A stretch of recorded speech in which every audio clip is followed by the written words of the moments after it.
जो है, जो काफी दिनों से डिमांड था, GSTR 2A का reconciliation, the more seamless reconciliation experience आप करेंगे कि कितनी आसान और सिंपल वे से आप GSTR 2A को रिकन्साइल कर सकते हैं 3.0 में। तो बिजनेस केस है, जो अभी बताया वही चीज यहाँ पर भी लिखी है रिकन्सिलिएशन को लेके। तो नेक्स्ट आगे बढ़ते हैं। ठीक है, अब इनको हर महीने GSTR 2 को रिकन्साइल करना होता था, सभी को पता है, होता है ना, ITC के लिए।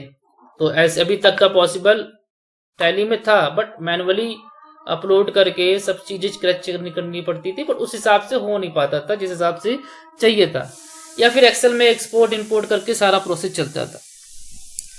बट वो सारी चीजें अब हम लोग कैसे करेंगे, इनको ये प्रॉब्लम आ रही थी, अब ये सोल्यूशन ढूंढने निकल गए, और वो सोल्यूशन हम लोग के पास अब है 3.0।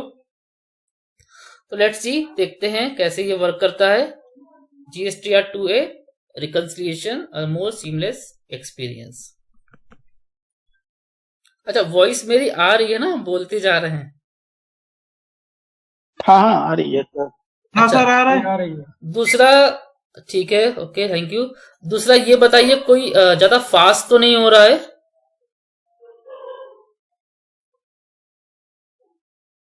नहीं सर, सही है। ठीक है सर। ठीक है, ओके, ठीक ठीक, ओके। तो case number 1, simplified experience for GST। कोशिश करेंगे धीरा बोलने की, बट धीरा बोलेंगे तो ये 3 घंटे से 5-6 घंटे चला जाएगा। ठीक है, GST reconciliation with enhance external error handling ना। अगर एक्सप्रेशनल एरर आएगा, उस चीज को हम कैसे हैंडल करेंगे ना, वो सारी चीजें हम लोग देखेंगे। तो मान लीजिए GSTR 2A की फाइल आपने GST पोर्टल से डाउनलोड कर लिया है, अब आपको पर्टिकुलर मंथ का रिकन्सिलिएशन करना है। तो ये रहा वीडियो। तो चलेंगे हम लोग GST रिपोर्ट पे। तो नीचे आपको देखिए GSTR 2A रिकन्सिलिएशन मिल जाएगा, उस पर आप क्लिक करेंगे और पर्टिकुलर स्टेट को सिलेक्ट कर लेंगे कि किस स्टेट का आपको करना है। तो मैंने यहाँ पर कर लिया कर्नाटका। देन उसके बाद इंपोर्ट पे क्लिक करेंगे और जाएंगे GST रिटर्न पे, और स्टेट को सिलेक्ट करके जो भी GSTR 2A जहां पर भी आपने अपने कंप्यूटर में रखा था उसका लोकेशन देंगे और इंपोर्ट कर लेंगे। ये आपका हो गया इंपोर्ट।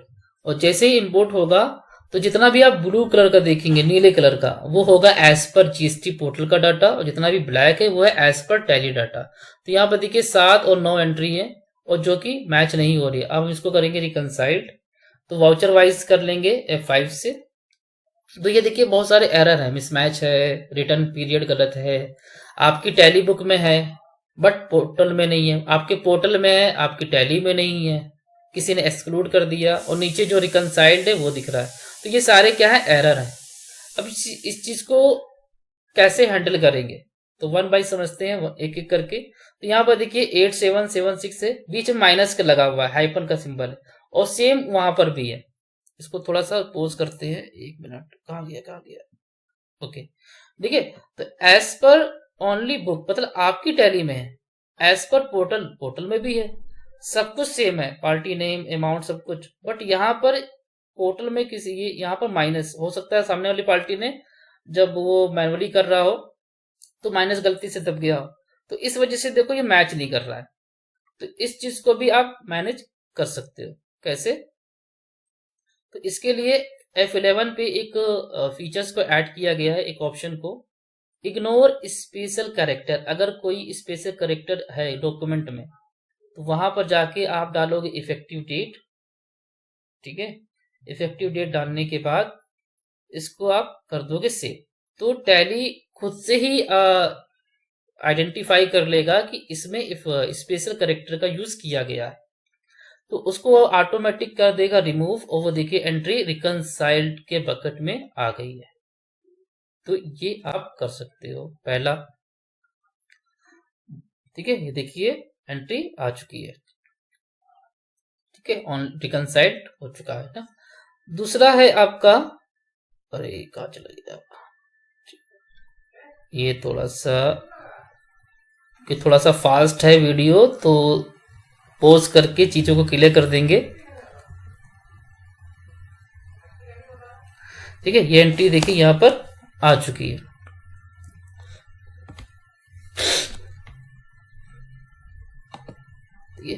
अब दूसरा एग्जांपल यहां पर देखिए क्या दिया गया है, ये तो रहा स्पेशल कैरेक्टर को लेके। ठीक है, अब ये एज पर पोर्टल मतलब जीएसटी पोर्टल पे है, ये इनवॉइस दिख रही है, बट हमारी टैली में भी है, ये देखो एज पर ओनली बुक 55340, क्योंकि इन्होंने प्रीफिक्स इतना यूज 0 यूज कर लिया है, इसकी वजह से ये टैली क्या कर रहा है, इसको फेच नहीं कर पा रहा है। तो आप इस चीज का एरर भी हटा सकते हैं। ये मैच कर रहा है, इसको हम लोग क्या कर रहे हैं, रिकनसाइल्ड कर रहे हैं। सब कुछ अगर ओके होगा तो कोई भी एरर नहीं आएगा। ठीक है, तो इसके लिए भी F11 पे जाएंगे और यहां पर देखिए प्रीफिक्स इन सप्लायर डॉक्यूमेंट, मतलब इग्नोर कर दो अगर कोई भी प्रीफिक्स पड़ा हुआ है, स्टार्टिंग का जो भी नंबर होता है। यस करके इफेक्टिव डेट डालेंगे तो आप देखोगे कि वो एंट्री रिकनसाइल्ड हो चुकी होगी। सेफ, देखिए एंट्री रिकनसाइल्ड होके नीचे वाले बकेट में आ गई। केस नंबर तीसरा ऑप्शन एरर का। ठीक है, अब यहां पर देखिए प्रीफिक्स में SHL यूज कर लिया गया है 7743, बट हमारे टैली में भी है 77342।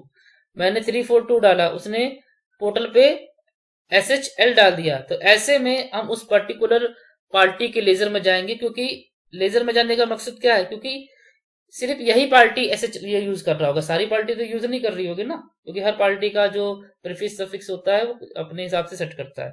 तो हम उस पार्टी के लेजर पे जाएंगे, लास्ट में एक ऑप्शन आपको दिया जा रहा है इग्नोर प्रीफिक्स सफिक्स, यस कर दीजिए, एप्लीकेबल डेट डाल दीजिए, और जो भी पॉसिबल लगता है कि ये पार्टी हमेशा प्रीफिक्स ये डालती है वो यहां पर डाल दीजिए।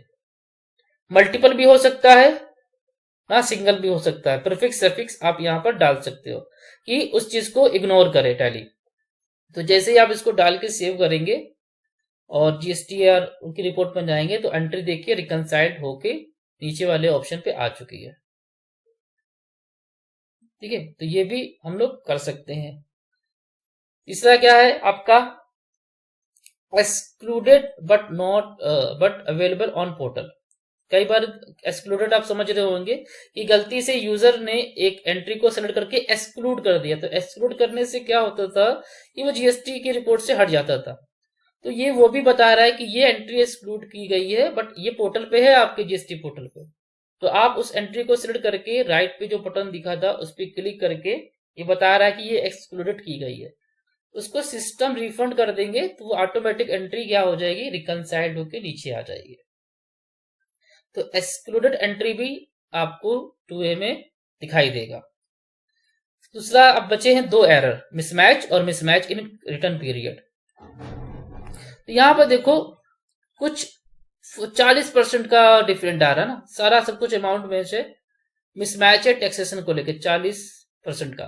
तो ऐसे में आप उस एंट्री को सेलेक्ट करिए, यहां से रिकनसाइल्ड कर दीजिए, क्योंकि पैसे की बात है, वो एंट्री रिकनसाइल्ड हो गई।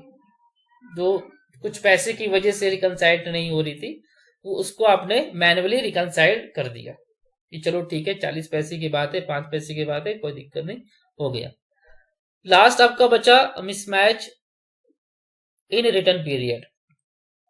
ठीक है, अब ये क्या है, इसको थोड़ा सा, इस केस का क्या मतलब था, हाँ तो इसका ये देखिए ये है मतलब कि ये क्योंकि ये ब्लैक में है तो इसका मतलब ये एज पर टैली डाटा है, नीला वाला है जो एज पर GST डाटा है।